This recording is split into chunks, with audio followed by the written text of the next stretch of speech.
one of the few things I would recommend if getting into weight training, weightlifting, if you're somebody that's going to be doing squats and deadlifts, is getting a pair of actual squat shoes.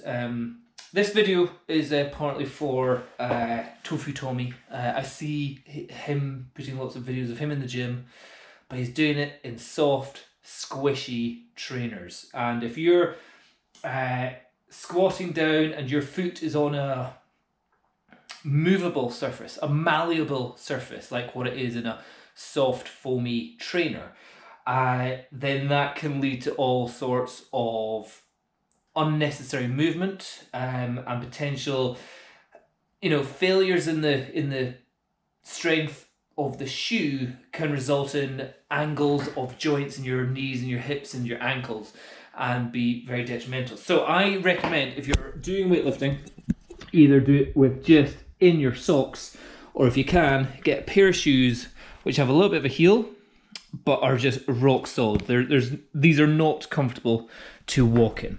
And there's quite an interesting difference of what you can do when you've got these on compared to when you don't. So one of the best examples is, as part of my warm-up before doing training, I'll do a bunch of different types of squat exercises. I'll show you.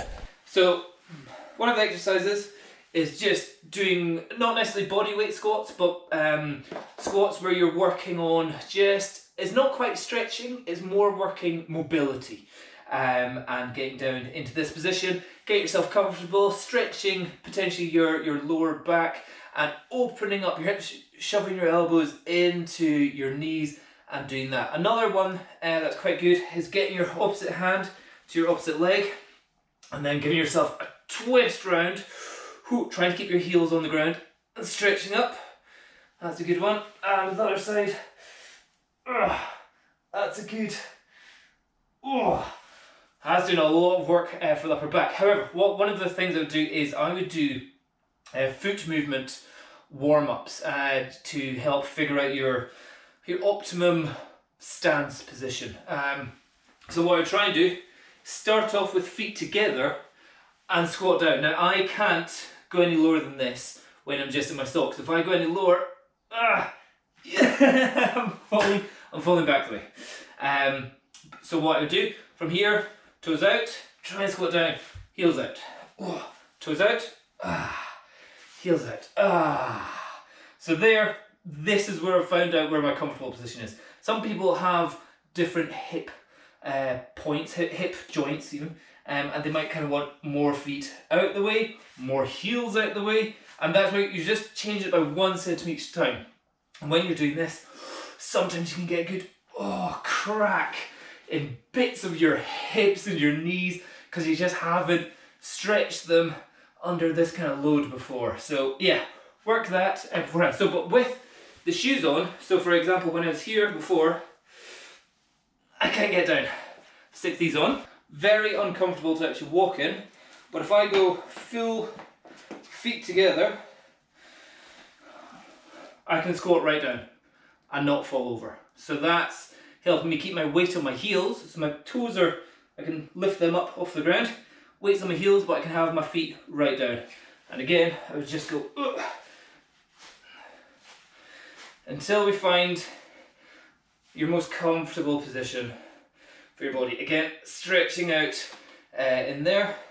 And then that kind of gives you, if you really want, you get a bit of chalk, draw around your favourite position when you're down in this position. So that's really working the mobility of your hips, your knees, and including your ankles as well. And these shoes give you a solid platform so that your foot isn't moving left to right whenever you go down. So if I were going for a squat,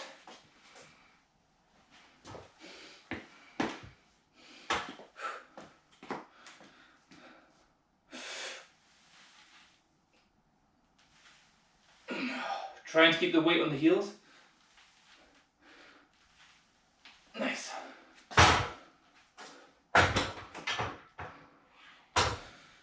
The last bit of advice I would say is when doing squats, be aware that not everybody has the same squat position. Same with like deadlift. Some people will do really wide deadlift Some people can do narrow deadlift.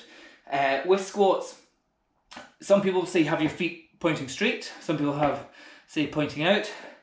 In my case, my right one goes a little bit further. A bit like when I'm snowboarding. I'm right foot forward and my right foot is a wee bit further out the way. Whenever I'm doing squats, instead of them both straight, they're both out a little bit. But this one is just out just a tiny bit more. And we're talking a couple of degrees. There's obviously just a difference from left to right hip going on there. So if you have somebody in the gym say, keep your feet straight, they've got to be straight, it's not necessarily always true. Everybody is a little bit different and has different optimal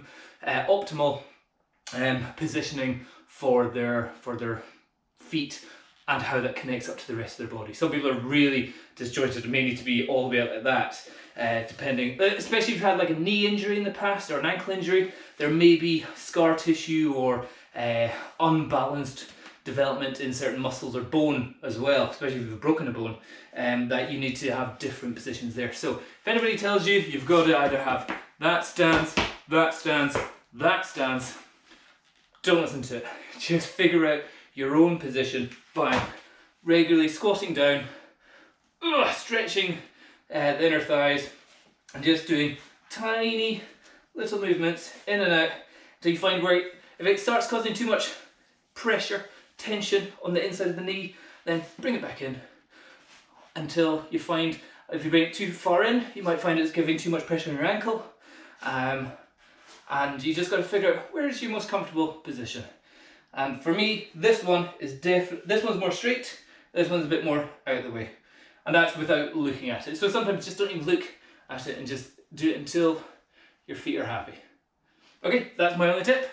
Tofu told me if I see you in trainers again, I'm not going to be happy. Another exercise to do before going heavy on the squats, or if you're trying to increase your hip mobility and your balance, I'd actually say, is if you are wearing these shoes, or if you're maybe on a slightly slanted ground, doing the one leg out squat position. So if you start here, if I go wider, wider, wider, then if I can put this one out until it's all the way out, out like that, major stretch in there. Now most people go onto their toes at this point, heel up. Work on your balance, work on your core strength and your hip mobility by having your heel on the ground, and you have to squeeze yourself into your hip here. So heel on the ground, foot there, balancing, not falling over, and figure out where you kind of want your leg. Do you want it pointing that way? Do you want to be pointing that way? Do you want your toe up? Do you want it down? Figure out that, and then try it on the other side. And again, really having to have your hands forward for balance. And there, heel on the ground, leg. I'm going to have to cheat here. Oh God, I need to increase my flexibility. But there, good, happy with that. Falling back to it. But yeah, try that for a little bit of a challenge. Another one, which is quite good if you don't have squats, if you don't have weights to do, is do one-legged squats. So if you're able to hold on to any sort of wall, 1 foot forward, 1 foot forward, squat down, get right down into this position, that's quite good. And then if you can't, just lift yourself up, hold on to this, give yourself a little bit of a push, and back up again. That's a good way for, again, unbalanced exercises, which I've said to do in the past, and that really good for working one leg at a time. And you'll also, it's a great way to find out if you've got strength differences from one leg to the other, like that. So yeah, practice one-legged squats and heel on the ground, groin stretches, without bringing your heel up off the ground. Give that a try.